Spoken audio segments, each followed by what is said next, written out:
Alright, here we are in sunny California. It's about probably about 95 degrees out right now, kind of a little breezy, sunny. And I'm from Michigan, so I die for this stuff, man. This is like my weather. Been traveling the western route for many years now. Have done the eastern stuff all the way from one corner of the upper states to the bottom of the states, and I gotta say that good biking doesn't even begin until you get on this side of the Rocky Mountains. Once you get out here, no bugs, dry. It is dry.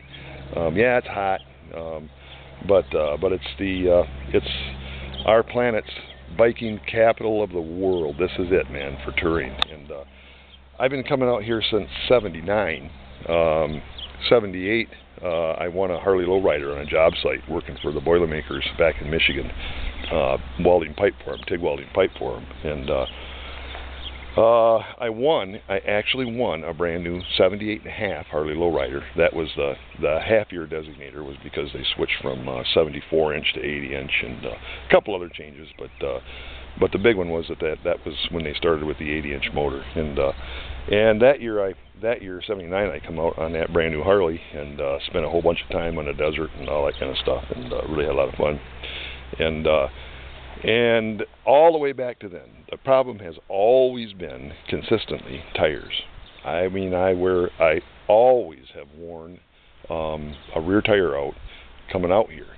Get to California and the tire's gone. On my lowrider, I was running Goodyear Eagles, if I remember right. Those little white letter, really pretty, but it got, after spending some time in the desert, ghost downing and that kind of stuff, time I got to Ventura, the tire was gone, and I popped it on the highway there on a 4-laner, and packed heavy, and did get it off the side of the road without crashing it. I mean, that's just used a number of times, and fortunately, even loaded down, I've been able to keep them upright, and it's a task. I don't know if you ever popped one front or back on one of these big bikes, loaded down, and especially with two people on it, it's a handful. So you don't want to do that, trust me. But anyway, I got rescued by a Orange Grove guy there in Ventura, and picked me up, took me into town. I broke the bike down, took the rear wheel in, and got a new tire put on it, another new Goodyear, and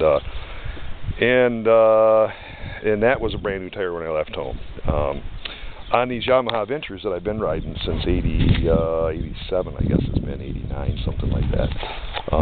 This is my 5th one, and I've worn out a lot of back tires, and it never fails coming out to the West Coast from Michigan. If you do any running in the desert and stuff, which if you come out here you will, it's a given. You're going to be riding in some pretty hot temperatures and loaded down pretty heavy and stuff. That increases the wear on the back tire. So not front tire, not so much, but rear tire, yeah. And the main point of this video is that tires.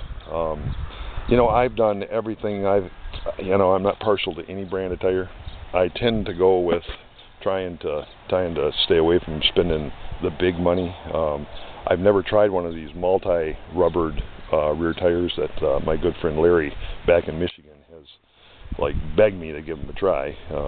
Problem is that we're closing in on $300 for one, and I'm not that. I got $300 into a tire when I got $700 into a bike. I mean, that's a pretty stiff pill. But ironically, my Elites, I love the Elite 2s, the Dunlop 2s. I run those for a good while, and I was always able to find pretty good deals on them. And this time around, I've done the Elite 2s, the Dunlops, the 404s, which I had very bad luck with, Michellins,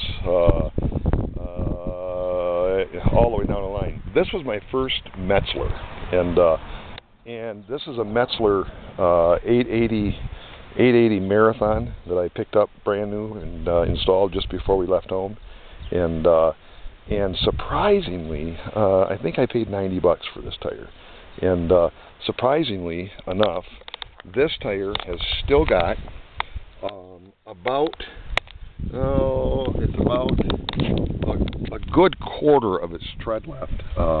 You can see here. Maybe you can't, but it's got a good quarter of its tread left, and that's amazing. This is the highest wearing tire that I've had thus far, and it's done a great job. And I'm going to swap it out before we head back, of course, because I can do a whole lot better here in my son-in-law's house working on it than on the side of a highway somewhere.